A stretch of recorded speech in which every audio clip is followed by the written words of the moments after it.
Olá, pessoal que está ligado no nosso programa Globalizando. Muito prazer, seja muito bem-vindo à live do programa Globalizando. E você já sabe que a gente está todo sábado às 5 horas da tarde aqui no Facebook para levar para você informações de qualidade, temas internacionais, suas interfaces nacionais e regionais. É sempre um prazer saber que você está conosco. Também é sempre bom dizer que o nosso programa Globalizando já está no ar há 7 anos e nós somos originários da Rádio Nama FM, todo sábado, 8 da manhã, ao vivo. Nós estamos lá na 105.5. Acontece que a pandemia veio, né? E a gente precisou se reinventar, fazer novos caminhos, e encontramos esse caminho do Facebook, trazendo pessoas de qualidade, mantendo a qualidade do nosso programa, mas, acima de tudo, levando para você essas informações que são importantes do mundo contemporâneo.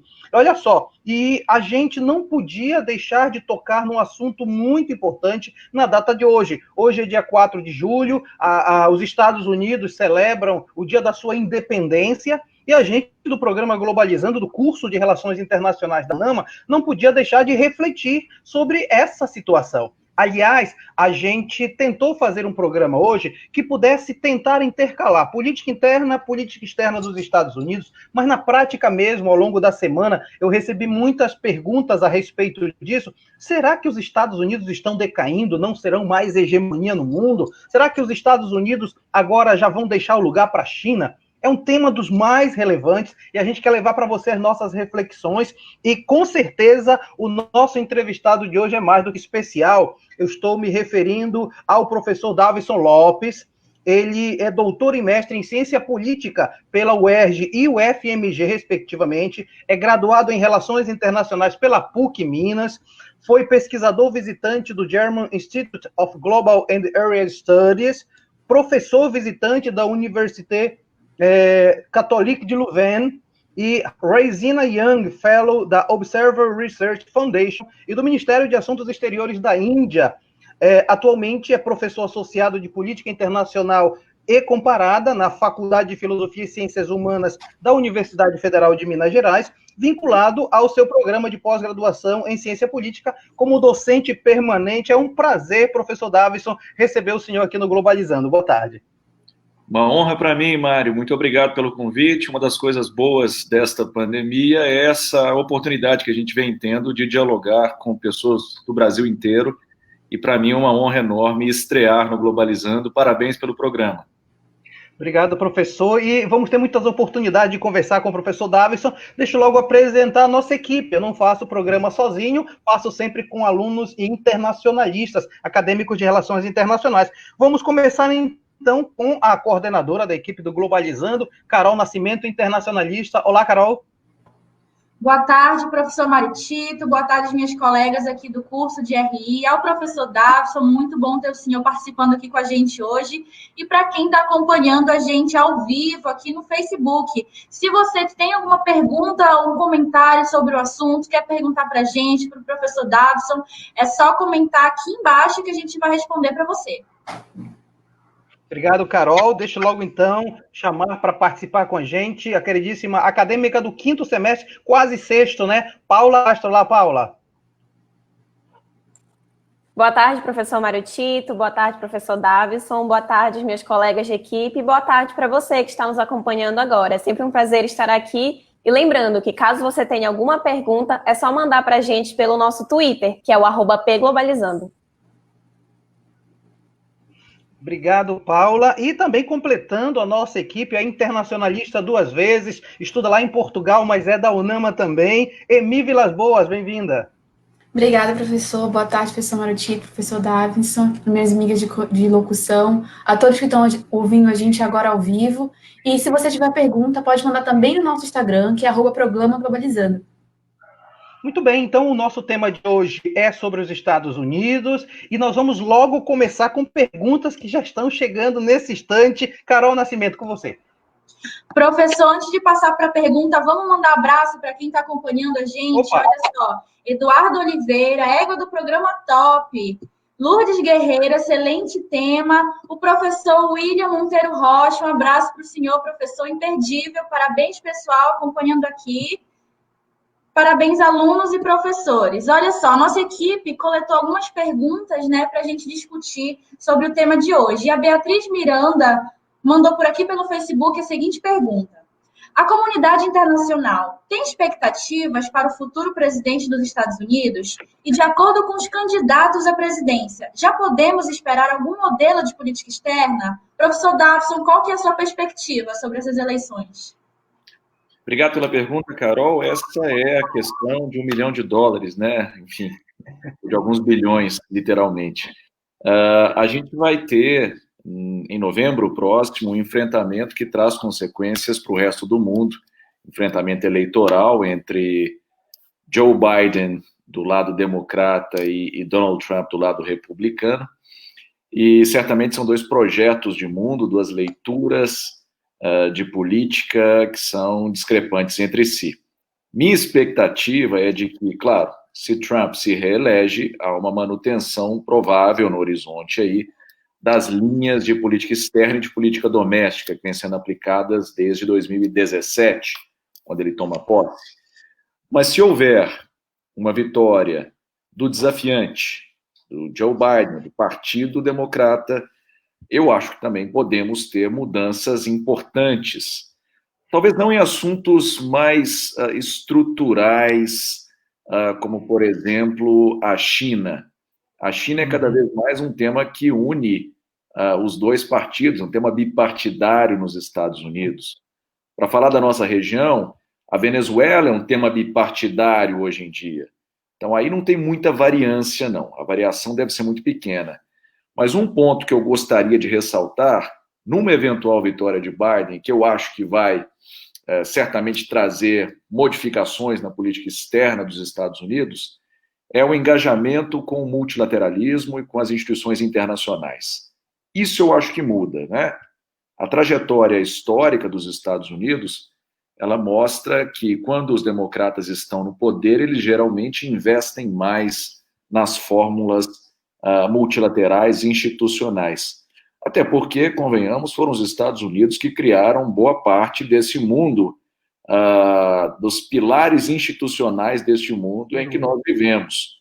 Depois da Segunda Guerra Mundial, foi um esforço diplomático grande para construir a ONU e depois enfim, todo o sistema econômico e financeiro, não é?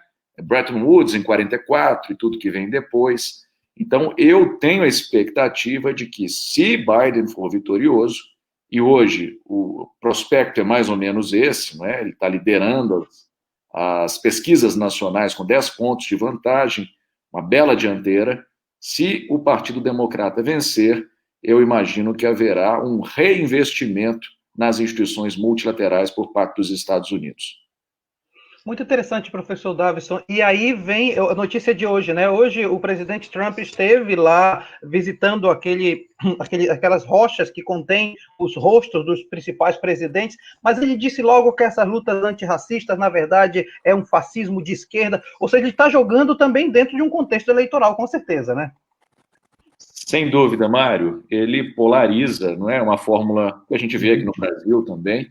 É uma tentativa de jogar a disputa eleitoral para as duas pontas. E, claro, manter coesa a base que lhe dá suporte. Eu tenho acompanhado muito de perto essa discussão sobre racismo e antirracismo, e essas declarações do Trump tentando, na verdade, ser o anti-Biden já, não é? Se o Biden vem ganhando um apoio na comunidade negra dos Estados Unidos, o voto afro-americano é cada vez mais democrata, mais solidamente democrata. O Trump, ele não vai tentar recuperar esse voto, ele vai para outra ponta. Ele vai tentar recuperar o suporte maciço do eleitorado branco, protestante, anglo-saxônico, né? O famoso eleitorado WASP, que dá suporte a ele. Muito bem, olha, nós estamos conversando com o professor Davison Lopes, ele está com a gente e está conversando sobre essa questão dos Estados Unidos no mundo contemporâneo, e a nossa equipe, lógico, faz uma série de pesquisas, inclusive em jornais internacionais, que a Paula Castro vai apresentar agora uma dessas pesquisas. Isso aí, professor, nossa equipe separou uma manchete agora lá do jornal BBC do Reino Unido, que diz o seguinte: após o novo aumento de casos de Covid-19 nos Estados Unidos, a popularidade do atual presidente Donald Trump caiu em 20% e ameaça a disputa eleitoral.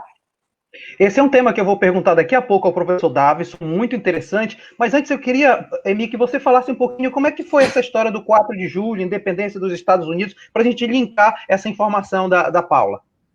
Exatamente, a gente falar um pouquinho da história dessa data, né? 4 de julho de 1776, os estadunidenses assinaram a Declaração de Independência do país. Mas 13 anos antes disso, uma instituição de impostos e políticos por parte da Inglaterra prejudicava muito o comércio e a economia da colônia, né? Então, os estadunidenses tentaram durante 10 anos, quase, mais ou menos, a Inglaterra, porém, em 1776, os representantes das 13 colônias votaram com unanimidade a favor da adoção de uma declaração, né, que garantisse a independência dos Estados Unidos para liberar do domínio inglês. E então, desde então, né, 4 de julho virou essa comemoração nos Estados Unidos, que é para celebrar esse feito, a liberdade dos Estados Unidos, a questão da Inglaterra.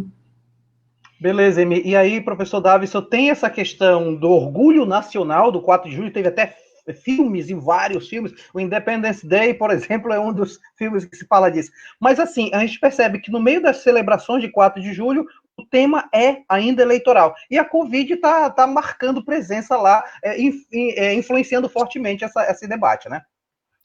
Verdade, Mário. Essa manchete que a Paula compartilhou conosco, eu acho muito interessante, acho que a gente pode repercutir um pouquinho, porque ao redor do mundo, o que se observou com a pandemia, com o advento desse fenômeno de saúde pública, esse fenômeno sanitário, é o aumento da popularidade dos líderes nacionais. Em regra, é o que aconteceu. Os americanos têm até um termo para isso, o efeito enrolar-se na bandeira. As pessoas se tornam mais nacionalistas, se unem para combater o inimigo externo, que no caso é uma doença, é um vírus. Nos Estados Unidos e no Brasil, curiosamente, não foi o caso, não se deu esse aumento de popularidade, pelo contrário, o Trump está padecendo muito agora com as escolhas que ele fez, a forma como ele decidiu enfrentar a pandemia. Isso não lhe trouxe dividendos eleitorais, mas pelo contrário. Então essa é uma dificuldade. Mas é claro, os Estados Unidos são uma nação que preza muito este dia e todo tipo de ritual patriótico. Então, para eles, essa continua sendo uma data incontornável, importantíssima, né? A respeito de tudo o que está acontecendo ao redor. Tem uma pergunta que eu gostaria logo de fazer, Carol. Se você pudesse trazer aquela pergunta do Eduardo, que colocou agora, quero logo colocar a pimenta na discussão, né? O Eduardo é nosso acadêmico de Relações Internacionais, Davison. Diz assim, Nai já falava sobre o retorno do poder para o Oriente. Adaptando a pergunta de Mersheimer, a China tem como crescer pacificamente, principalmente depois dessa pandemia? Vai ser tranquilo essa ultrapassagem? Como é que vai? Pois é. Essa é também uma daquelas perguntas críticas e que vão ao nervo. Eu acho que muito tem se falado sobre a emergência chinesa nos últimos tempos, especialmente no meio acadêmico estadunidense. Então, o nosso Eduardo, ele citou o Mearsheimer, professor da Universidade de Chicago, mas também o Joseph Nye vem falando sobre isso, professor de Harvard. O professor Graham Allison falou recentemente num livro sobre isso, né? Ele chamou de armadilha de Tucídides. E o que é um argumento comum aos autores? O de que é impossível ou muito improvável uma emergência de uma grande potência de forma pacífica. Há uma tendência a um desarranjo, a um estranhamento, e quase que invariavelmente, e o Mearsheimer diz isso tem algum tempo, né, tem algumas décadas, quase que invariavelmente vai terminar em guerra, em enfrentamento militar. Não é? Ele chamou esse fenômeno de a tragédia das grandes potências. E, bom, então essa é a leitura que predomina no meio acadêmico ocidental ou estadunidense. Agora, por outro lado, os chineses têm cultivado também, de algum tempo, um perfil que costumava ser mais baixo e uma doutrina da emergência pacífica, ou seja, de que eles continuariam subindo, crescendo, sem despertar nenhum tipo de sentimento ruim, ou nenhum tipo de reação violenta por parte das potências ocidentais.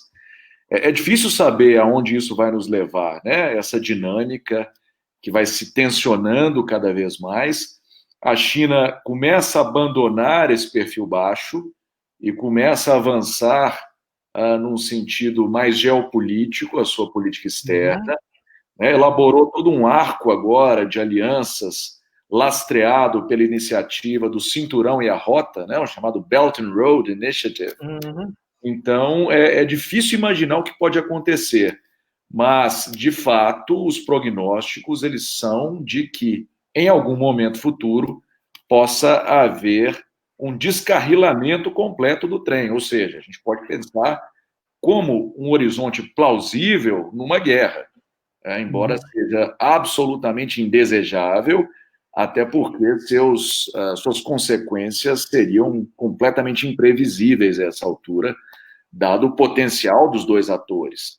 A gente, de fato, poderia ter aí algo com uma capacidade de destruição que não é dimensionável neste momento. Perfeito, o professor Davison Lopes está com a gente. Deixa eu aproveitar para mandar um abraço. Carol, ponha para mim, por favor. Quero logo lembrar que a Carol fez o TCC dela em China, discutiu essa questão da ascensão pacífica, mas essas novas informações ensejariam uma pós-graduação, né, Carol, para falar sobre China. O Rafael Iori está na escuta, obrigado, Rafael. A Maria Clara Amador, obrigado pelo apoio, Maria Clara. O Eduardo Imbiriba, assunto de fundamental importância, parabéns, obrigado, Eduardo. E temos Diplomacia para a Democracia, acompanhando aqui, obrigado pela participação com a gente. E a Sara Gomes, que está aqui acompanhando, obrigado, viu, Sara, pela sua participação. O Samuel Medeiros, doutor Samuel Medeiros, lá da OAB, do presidente da Comissão de Relações Internacionais da OAB Pará, parabéns, excelente programa. E o Alan Batista, sensacional, obrigado. Paula Castro tem mais perguntas para o professor Davison, não é isso? É isso aí, professor. Acabou de chegar uma pergunta para a gente lá pelo nosso Instagram, que é o @Programa Globalizando, da Érica Rojas. E ela quer saber de que maneira a ascensão da China atrapalha a hegemonia estadunidense e que tipos de prestígios adquiridos pela sua posição poderão ser perdidos. Vamos lá, Paula. Eu acho o seguinte, a China ela emerge nos últimos 20 anos com muita clareza. É um ator diferente substantivamente. Quando se analisa a China hoje e 20 anos atrás, a gente está falando praticamente de dois países diferentes, não é? A China conseguiu avançar em alguns campos. Por exemplo, no campo militar, a China avançou bastante, sobretudo poderio marítimo. Hoje a China é um outro país. A China conseguiu equipar-se de uma forma que não era a realidade no início deste século.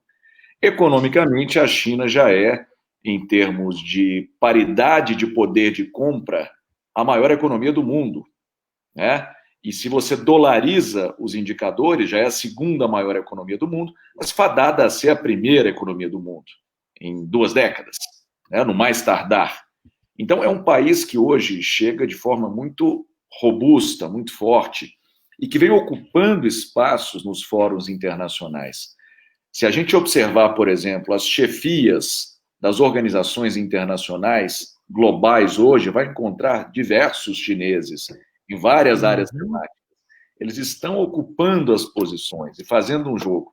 E o engraçado é o seguinte, embora eles estejam, digamos, tenham aderido à ordem liberal, por assim dizer, Xi Jinping chegou a fazer discurso em prol do livre comércio em Davos, mas eles também jogam ao mesmo tempo em outros tabuleiros, criando as próprias instituições. A Organização para a Cooperação de Xangai, os bancos asiáticos, o próprio BRICS, são tabuleiros laterais, em que eles também jogam o jogo. Então, a China tem uma presença hoje muito forte no plano internacional e deixou de ser aquele ator retraído de perfil baixo, como eu estava dizendo. Essa é outra China.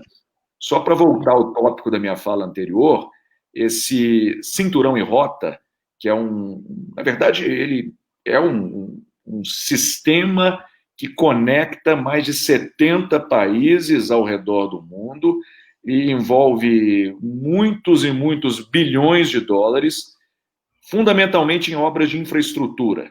Então, a China vai criando para si uma rede que está lastreada muito nas obras de aeroportos, portos, rodovias, hidrovias, túneis, gasodutos.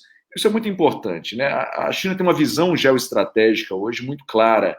Ela não é aquele ator introvertido, é um ator que joga o jogo internacional com grandes pretensões. Uhum.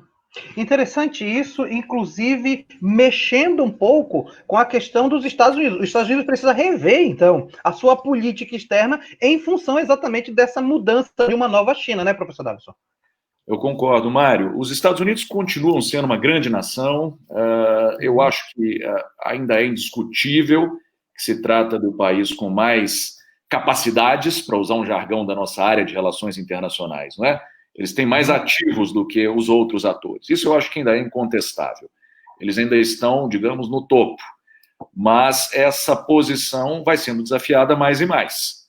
A cada ano que passa, a gente vê essa diminuição da distância entre os Estados Unidos e o segundo pelotão, por assim dizer. E eu diria o seguinte, Mário, os Estados Unidos ainda têm uma força muito concentrada nos indicadores militares, o que é evidente, econômicos. A economia dos Estados Unidos não está em uma forma ruim neste momento, não é? Eles estão num momento bastante razoável. Mas, sobretudo, para falar de uma área à qual nós pertencemos, os Estados Unidos ainda detêm a liderança na área acadêmica, tecnológica, científica. Essa liderança... Produção de conhecimento, né? É isso, exato. É o conhecimento. Esse campo do conhecimento que ainda garante aos Estados Unidos uma dianteira folgada. Ali é difícil contestar o poder dos Estados Unidos. A capacidade dos Estados Unidos gerarem inovação, gerarem conhecimentos relevantes e impactarem as nossas vidas é muito grande. E passa pelo meio acadêmico, ou seja, passa pelo nosso ambiente, né? Pelo nosso habitat, que são as universidades. Muito bem, olha só, eu deixo dar abraços aqui, viu, Carol? O Jairo Amaral por aqui acompanhando esse excelente diálogo. Sérgio Salles dizendo, programa incrível, obrigado, Sérgio. Tem mais gente ainda, né, Carol? Tem o Luiz Camacho, de extrema importância, muito obrigado pelo debate. Temos mais gente, o Luiz Sampaio falando que a conversa é de qualidade. Aliás, como é o Globalizando, né, Luiz? A Luísa Veiga falando, perfeita essa discussão do programa de hoje. Obrigado, Luísa. E o Igor Cardoso falando, globalizando sempre com grandes temas, convidados de altíssimo nível e debate de excelência. Obrigado, Igor. Emi, vamos lá, agora é só participação com a gente, né? Exatamente, professor, tem mais uma notícia para incrementar na nossa discussão. Essa veio do jornal The New York Times dos Estados Unidos, né? O governo americano teme que hackers russos possam invadir as eleições de 2020 caso os votos sejam feitos de forma virtual. Este é um tema muito interessante. Também, né? Com certeza, esse é um tema muito interessante que o professor Davison vai falar daqui a pouco, porque a Carol tem uma informação que eu vou linkar também com uma pergunta que chegou agora há pouco. Carol, você.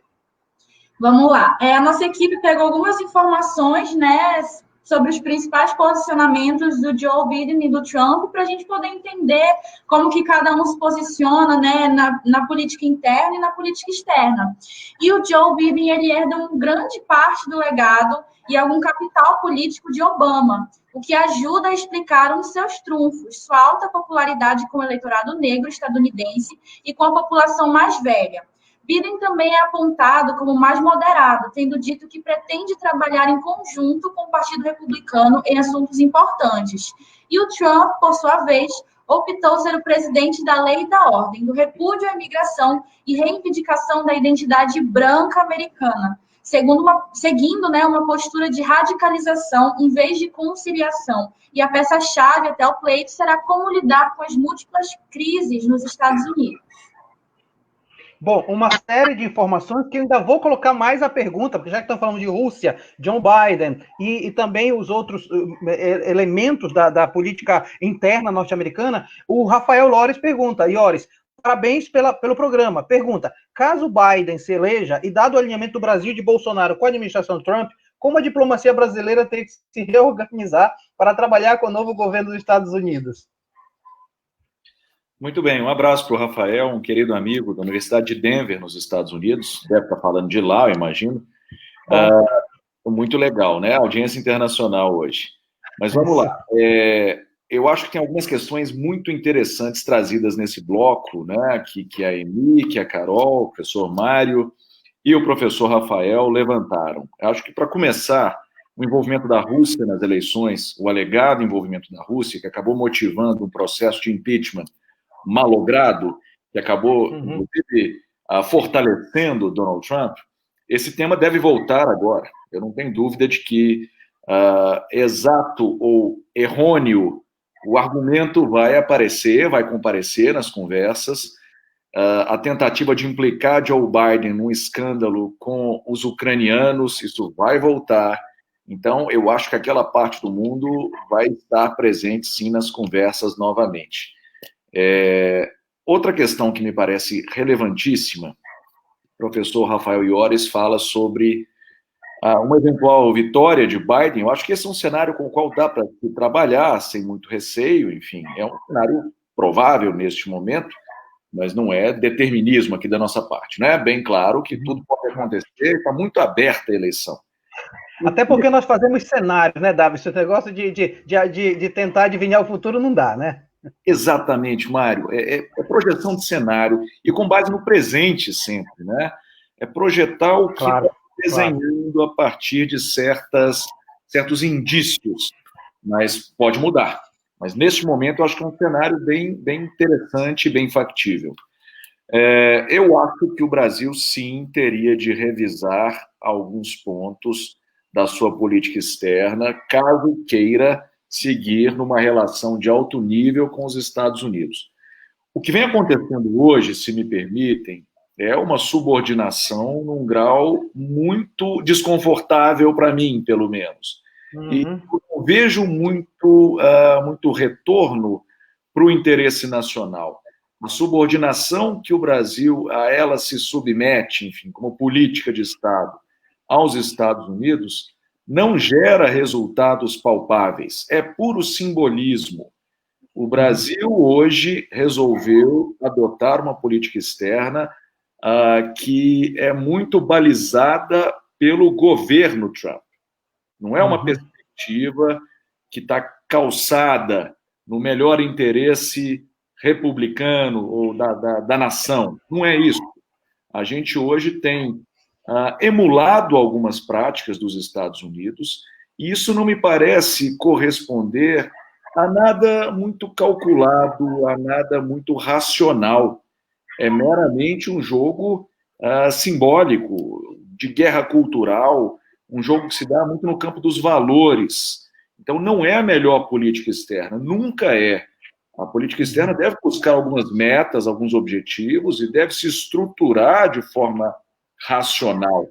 Assim eu entendo, assim eu enxergo.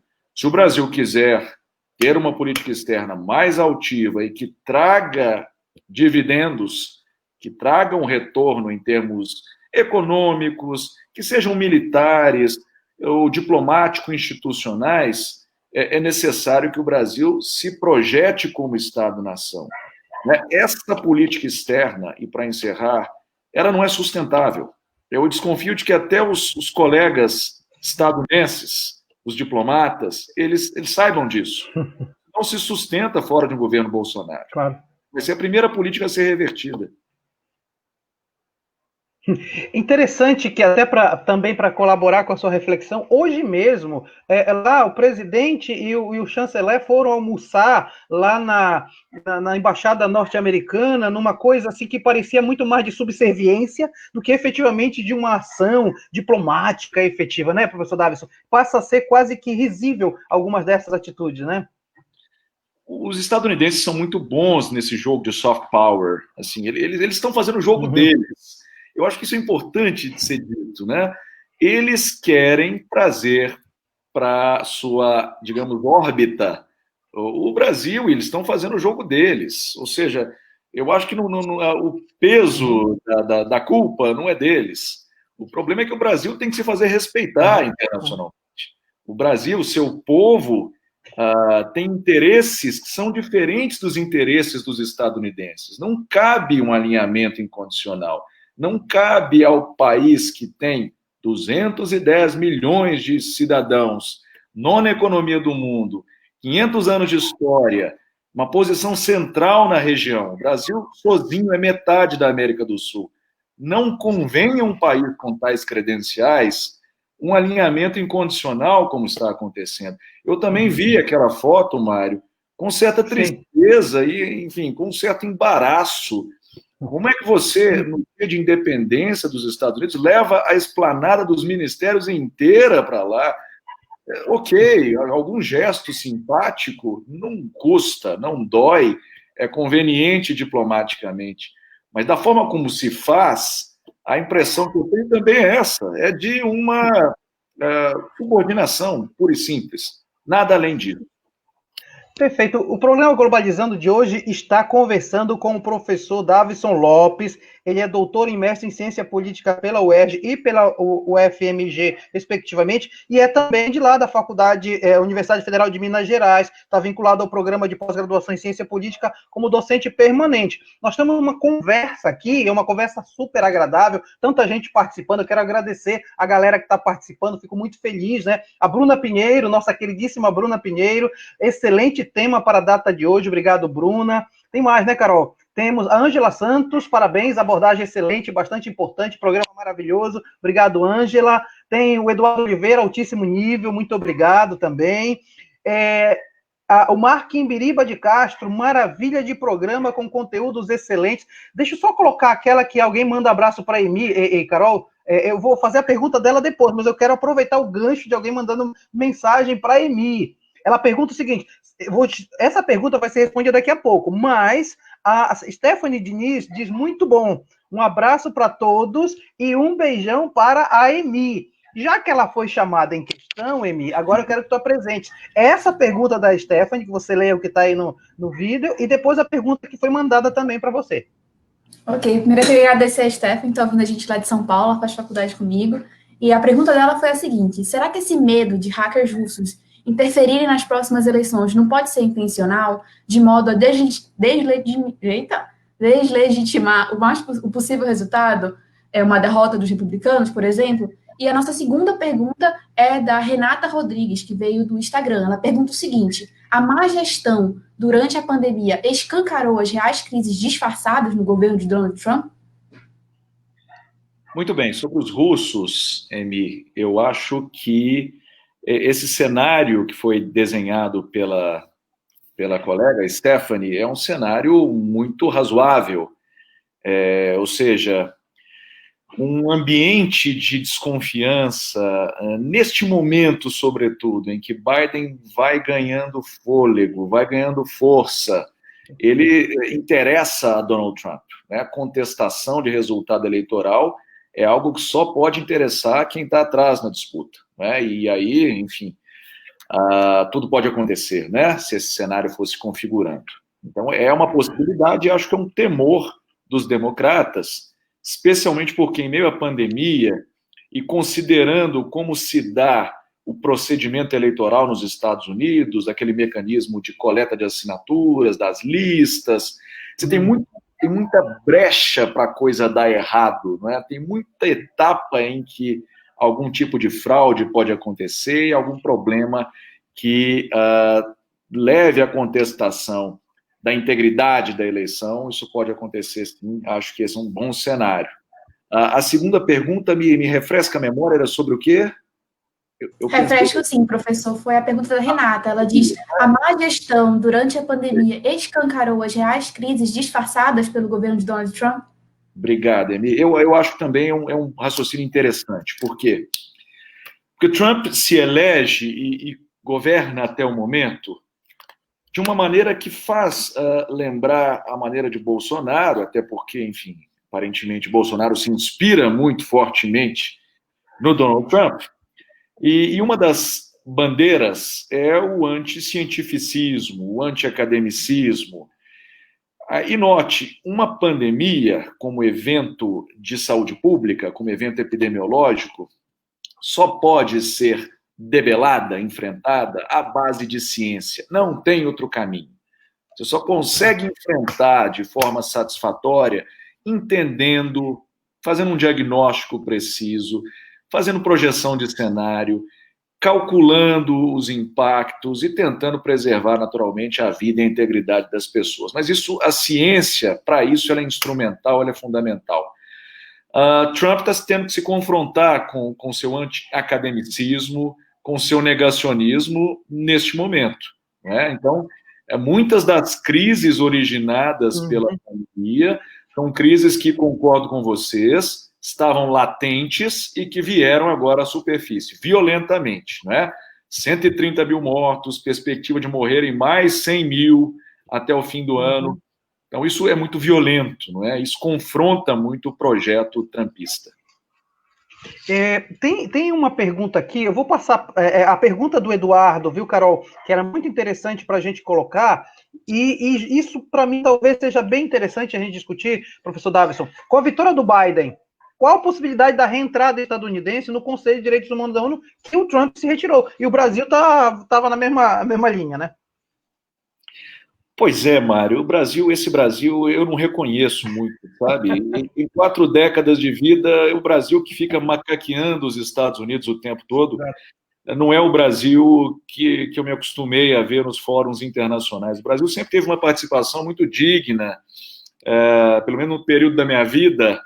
Eu acho que sobretudo com o filtro do Itamaraty, o Brasil era um ator muito respeitável nos fóruns globais multilaterais, e agora vem adotando essa linha de atrelamento, né? Como se fosse um vagão que vai se atrelar à locomotiva.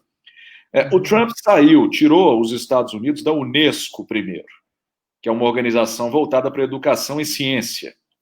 Anunciou a retirada da OMS, que é o carro-chefe na governança da saúde global. E também tem hostilizado o Conselho de Direitos Humanos das Nações Unidas. Eu acho que esses 3 fatos mostram bem o que é a agenda de política externa e a visão de mundo da liderança estadunidense hoje. É aí que eu acho que pode haver uma mudança mais significativa na vitória de Biden. Então, eu concordo com quem elaborou a pergunta. Esse reinvestimento nos organismos multilaterais, Unesco, o Conselho de Direitos Humanos e a OMS, é algo que me parece fadado a acontecer, vai acontecer, porque as lideranças democratas, em regra, entendem que é possível para os Estados Unidos, e faz até bem, é bem fazejo, ocupar essas posições e exercer poder desde essas plataformas, a partir delas. Isso diminui custos, isso aumenta a projeção global, né, e tira os Estados Unidos de uma certa condição de isolamento. Os Estados Unidos estão se isolando hoje no mundo, não é? O Brasil vai imitando esse caminho, né, infelizmente. Interessante, muito interessante a discussão que nós estamos tendo aqui no programa Globalizando, especial para você. Eu quero logo dizer que o programa Globalizando originariamente é da Rádio Nama, tá? É 8 da manhã, todo sábado, ao vivo, estamos lá. Mas esse período de pandemia nos fez também trazer coisas boas. Primeiro vir aqui para o Facebook e depois ter a contar com pessoas como o professor Davidson, que se fosse na rádio, vir aqui seria mais difícil. E agora a gente pode estar conversando com uma pessoa de altíssima relevância sobre essa temática. Carol, você tem informações da imprensa internacional, não é isso? Tenho sim, professor. Agora nós trouxemos uma notícia do jornal The Guardian, do Reino Unido, que fala que, segundo Michael McDonald, professor especialista em eleições da Universidade da Flórida, o período eleitoral americano em novembro poderá ser um fracasso caso o governo não realize melhorias no sistema de votos para se adaptar à pandemia. Então, é interessante sobre isso, é importante, e a Paula tem uma reflexão a respeito ainda dessa mudança, da transição de poder, né, Paula?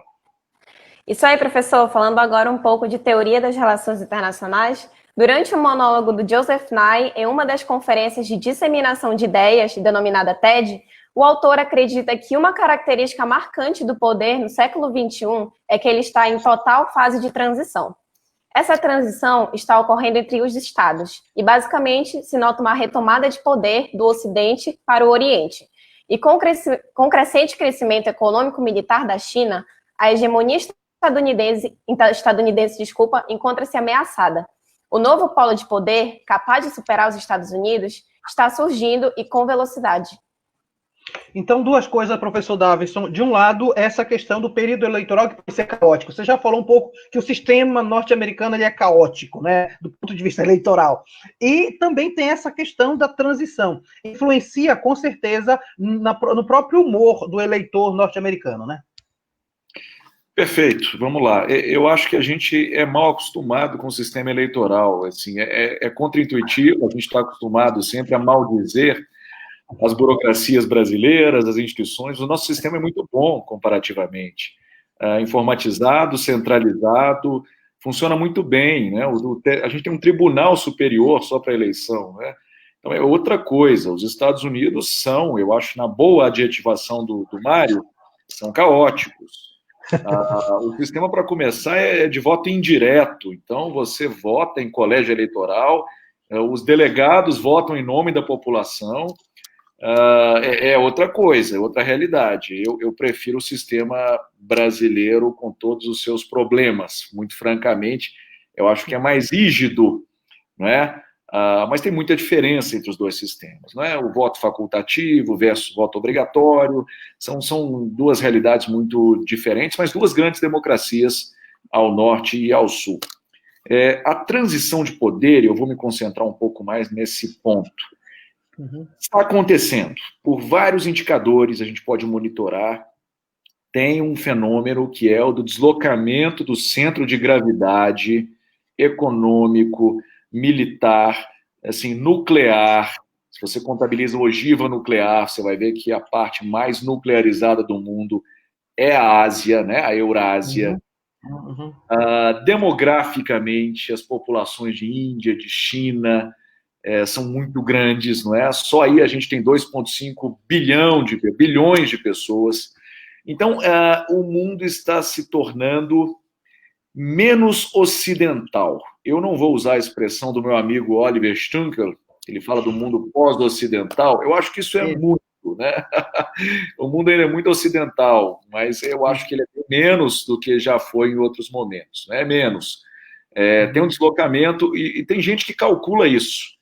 Eu já vi uma simulação em que eles tentavam achar qual que era o centro do mundo, de fato, o centro de gravidade, e era algum lugar ali na Eurásia.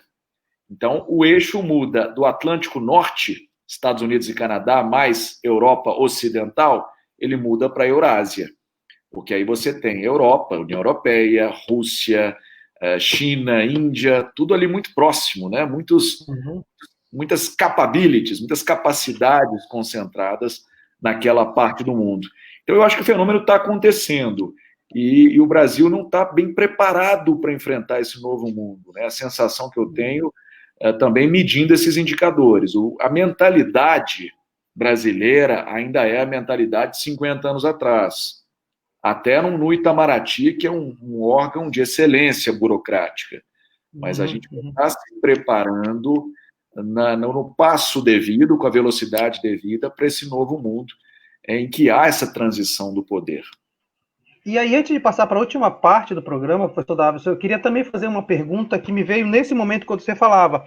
Nós aqui do curso de Relações Internacionais da UNAMA, nós recebemos uma das conferências de relações exteriores, que foi aqui em Belém, foi na UNAMA, e foi no ano de 2016, quando o nosso curso estava fazendo 10 anos e também Belém estava completando 400 anos, a gente discutiu nos bastidores, conseguimos trazer para cá.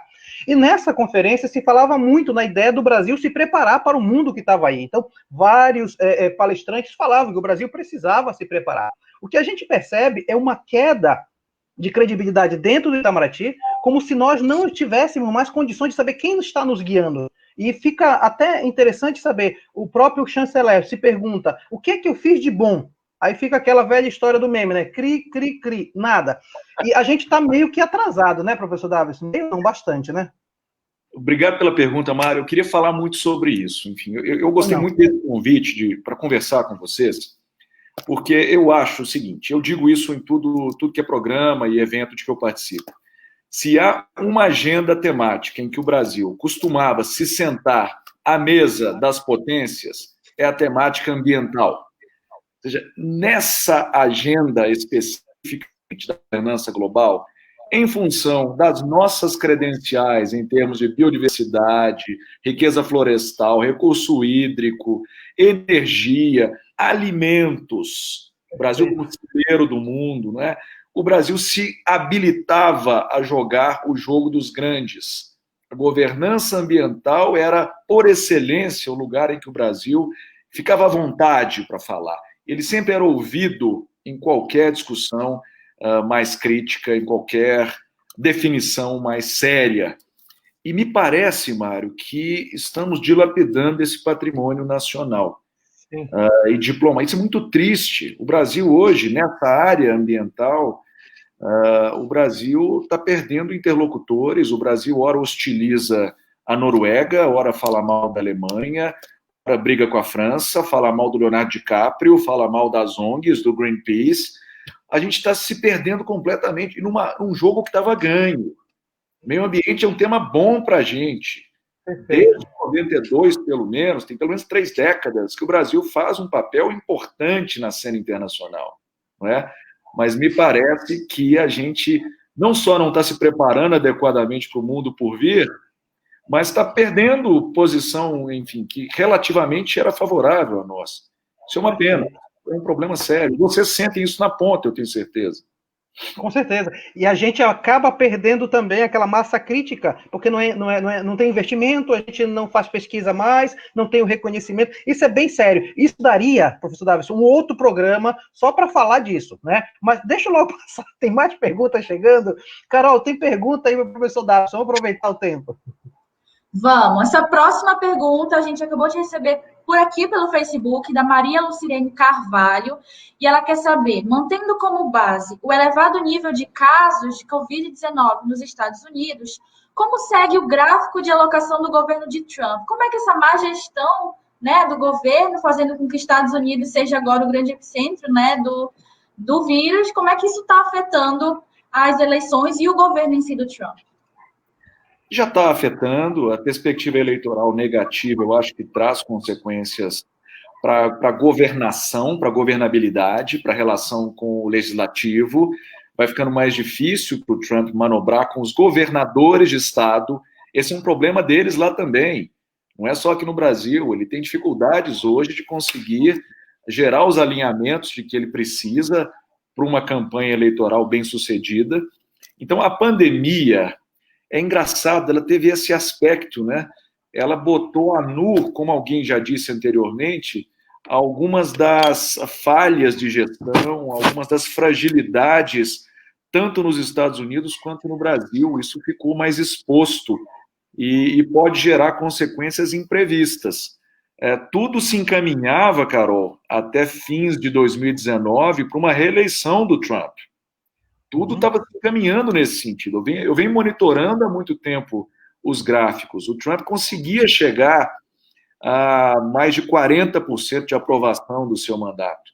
Então, no frigir dos ovos, a tendência de ele ganhar era grande. E ele está perdendo. Né? Isso é efeito direto da pandemia. Né? Para mim, assim, é uma consequência que pode ser atribuída diretamente, né? Sem fazer nenhuma tergiversação aqui. Muito bem, olha, e tem mais informações das mídias internacionais. Paula Castro traz notícias do Oriente Médio, é isso mesmo, né? Pelo menos do jornal de lá, né, Paula? Isso aí, professor. A manchete de agora é lá do jornal Al Jazeera do Catar, que diz o seguinte: oficiais de saúde dos Estados Unidos acreditam que casos podem ser 10 vezes maior do que o notificado oficialmente. Ou seja, problema sério, inclusive, tanto lá como aqui no Brasil. Emi Vilas Boas, mais informações, você. Exatamente, professor, a gente tem mais conteúdo agora, né? Em 2019, o Brasil foi o 19º maior parceiro comercial dos Estados Unidos e o segundo maior na América Latina. Os dois países tentaram aprofundar o relacionamento bilateral e avançar em direção ao acordo abrangente de comércio com o apoio dos dois presidentes então eleitos. O resultado das eleições presidenciais dos Estados Unidos não vai definir apenas os rumos internos do país, mas também vai influenciar de maneira direta os contornos políticos e econômicos do mundo nos próximos anos, né? E vai acentuar as mudanças que já estão ocorrendo. Professor Davison, então, temos essa questão dos números falseados, a fake news dos números, e também essa questão do Brasil localizado. Como é que a gente pode discutir um pouco isso nesses minutos?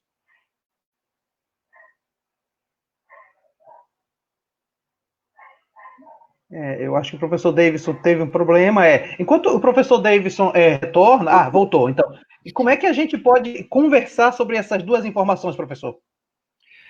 Pois deixa eu só retomar aqui. A primeira pergunta era sobre... Falamos a respeito dos números falseados, né, da fake news dos números, que não são exatamente... Me lembro. A segunda era... Falamos sobre a questão do Brasil como parceiro comercial, é o 19º dos Estados Unidos, mas isso pode mudar, na verdade, né? Vamos lá, então. Quanto aos números, essa é uma realidade que acomete o mundo inteiro, não é? Os números são subestimados, o que a gente tem é uma amostra que tem valor, que tem valia científica, é o que a gente tem, os números oficiais, mas seguramente o grau de adoecimento do mundo e de países como Estados Unidos e Brasil, que não estão se cuidando, que não estão tomando as medidas necessárias de distanciamento social e todo o resto, não é? Testagem, não há vacina, não há medicamento. Então, os números são certamente muito maiores. No Brasil também acho que os números são parecidos, né? De 10 a 15 vezes maiores, os números reais, né? A perspectiva, eu acho que é mais ou menos essa. Agora, deixa eu falar um pouquinho sobre o comércio, porque esses dados são interessantes, mas eu quero falar do outro lado. Se é verdade que os Estados Unidos são o segundo parceiro comercial do Brasil hoje, também é verdade que eles diminuíram muito a presença na nossa região. Então, eles eram o número 1 até 2009, foram ultrapassados pela China em 2009, e hoje a China responde por 27% do comércio exterior com o Brasil, enquanto os Estados Unidos têm 12% do comércio exterior. Eles estão perdendo essa disputa por influência. Isso é muito interessante, aliado ao fato de que a América Latina quase toda começa a pender para a China também. Na semana passada, a Argentina anunciou que a China já era a sua maior parceira comercial. Então, assim, está ocupando todos os espaços. E restando aos Estados Unidos, neste momento, como grande parceiro, o México, na América Latina inteira, não é? E, pontualmente, alguns outros países no Caribe, na América do Sul. Mas a China vai ocupando esses espaços, e com isso, Mário, não vem só a mercadoria, não é? Não é só o fluxo de capitais, vem ideias, vem influência, vem um poder que é mais residual e vai sendo exercido. Então, os Estados Unidos vão perdendo em várias dimensões. É interessante isso, e eu vou dar uma parada para fazer a inserção agora, para a gente apresentar qual é a playlist do programa Globalizando que vai ter essa semana. Daqui a pouco eu vou voltar para encerrar o programa. E eu queria, então, dar as boas-vindas para a acadêmica agora do 8º semestre, Larissa Lacerda, para você falar como é que está a playlist desta semana, Larissa. Boa tarde. Olá, professor. Olá, todo mundo que está nos assistindo. Bom, a playlist da semana vai passar pelos principais parceiros dos Estados Unidos. A gente tem uma viagem cultural super incrível e eu queria convidar vocês para acompanhar nossas redes sociais, porque amanhã a gente vai deixar disponível o link para vocês.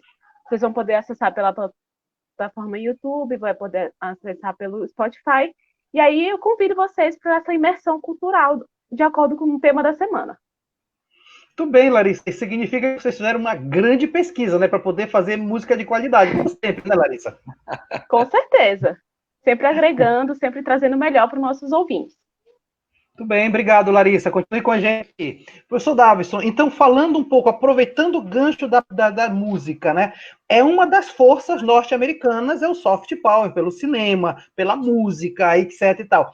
Isso pode, de alguma forma, modificar com o advento de países orientais e tal? Ou esse é um campo que os Estados Unidos navegam de braçada? Eu ainda acho que navegam de braçada, né? Nadam de braçada nesse rio, porque é difícil imaginar um Chinese way of life, né? Imagina em Belém do Pará, em Belo Horizonte, onde eu estou, em São Paulo, Brasília, eu não consigo imaginar esse encantar. E é engraçado, Mário, sua pergunta é muito interessante, porque esse debate é reproduzido lá na Ásia, né? E lá na Ásia, Japão e Coreia do Sul, por exemplo, têm mais capacidade com suas bandas de pop, ou novelas, filmes. Eles conseguem conquistar corações e mentes com mais facilidade que os chineses. Esse é um debate que eles fazem lá, inclusive. Então, eu acho que não muda muito esse cenário, pelo menos no curto prazo, né? Eu acho interessante. Que não. Interessante. Deixa eu navegar numa coisa que eu queria lhe perguntar já. Eu já quero agradecer por ter aceitado falar com a gente, mas assim, o senhor está em Belo Horizonte, na UFMG, a galera aqui de Belém vem trabalhando, o nosso curso já tem agora, né, 15 anos, a gente vem trabalhando para formar pesquisadores que pensem a partir da Amazônia, o mundo, mas que também entendam que o mundo está falando sobre a Amazônia, sem ser sectarista, entendendo que a Amazônia ela é transversal, ela ultrapassa todos os conhecimentos. Mas assim, eu queria que você deixasse assim não é conselho, mas assim umas reflexões para a gente que está aqui na Amazônia, pensando relações internacionais, né? Como é que você diria para a gente que está aqui na Amazônia? Obrigado pela oportunidade, Mário. Eu quero falar sobre isso. Acho que essa proposta de vocês, de associar o local e o global, é a proposta vitoriosa, é o que dá certo. A gente tem que entender nosso lugar no mundo. Aqui em Minas Gerais, se o indivíduo que quer trabalhar com RI não entende, por exemplo, a economia da mineração, ele não faz nada na área. Enfim, tem que entender. É importante conhecer as circunstâncias concretas em que a gente está inserido, não é? Eu me lembro, enfim, uma vez eu fui conversar lá na FIENG, Federação de Indústrias de Minas Gerais, e fui dar uma palestra, eu acho que foi quando o Trump ganhou a primeira vez, 2017. Conversar com os empresários e o PIB mineiro estava ali naquela sala. É engraçado, porque eu terminei a minha fala, eu me preparei, estudei direitinho, e a primeira pergunta, veio uma pessoa de uma grande multinacional da mineração. Professor, e a China? Vai continuar comprando o nosso minério? Quer dizer, é isso. A circunstância concreta, local, ela é fundamental para a gente conseguir navegar, né? A gente não pode ficar só na abstração, tem que conseguir fazer essa tradução dos conceitos para a nossa realidade, para o que nos circunda. Então, eu congratulo você, professor Mário Tito, e as meninas aqui que participaram desse programa tão brilhantemente, por esse entendimento de que, na verdade, é isso, é pensar o mundo a partir da nossa circunstância, da nossa mirada local, não é? Para falar de um conterrâneo meu, Guimarães Rosa, ele dizia, o sertão é o mundo. É isso, o sertão é o mundo. O mundo é tudo, ao rigor. Professor Davison, muito, muito, muito obrigado pela sua participação no programa. A gente fica realmente feliz pela colaboração e pela aula e pelo enriquecimento que aconteceu aqui nesse programa Globalizando. Muito obrigado, viu? Foi um prazer enorme. Eu quero continuar essa interlocução, Mário. A gente frequenta, enfim, os ambientes acadêmicos e vai ser um prazer continuar essa conversa pela vida fora. Beleza, deixa então começar a agradecer a galera que fez o programa comigo. Larissa Lacerda, muito obrigado por ter participado com a nossa playlist. Obrigado, viu, Larissa? Eu que agradeço, professor. Sempre bom trazer novidade para os nossos ouvintes e para todo mundo. Muito bem. Emi Vilas Boas, você falou aqui no comentário para gente que os seus colegas lá de Portugal, que você estuda lá e está em Belém por causa da pandemia, estava todo mundo participando, né, Emi? Muito obrigado. Obrigada, professor. Eu queria agradecer eles. O Luiz Camacho, ele está lá em Funchal, na Ilha da Madeira, ouvindo a gente. A Luísa em Cuiabá. Então, a gente realmente assistiu uma aula hoje. O professor foi sensacional. Foi uma experiência, assim, surreal. Foi muito boa. Eu queria agradecer a todo mundo que está ouvindo a gente, pela companhia e pela preferência sempre, né? Obrigado, Emi. Quero dizer que é a Emi que produz aquelas artes maravilhosas de vídeo que a gente faz divulgando. Obrigado, Emi. Paula Castro, acadêmica agora do 6º semestre. Muito obrigado, Paula, pela sua participação.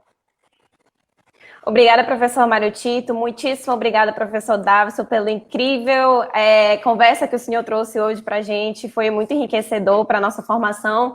Obrigada às meninas que apresentaram o programa junto comigo e obrigada a todos que nos acompanharam hoje. E não esqueçam de acompanhar a gente também pelas nossas redes sociais. Obrigado, Paula. E quero agradecer, então, a Carol Nascimento, coordenadora-geral da equipe do Globalizando, internacionalista. Carol, valeu, muito obrigado, viu, pela participação. Eu que agradeço, professor Mário Tito. Eu amei essa discussão falando da China também, dos Estados Unidos. Muitíssimo obrigada, professor Davison. Nós tivemos uma verdadeira aula hoje. Está chovendo de comentários positivos aqui nas nossas redes sociais. Obrigada a você que nos acompanhou até agora.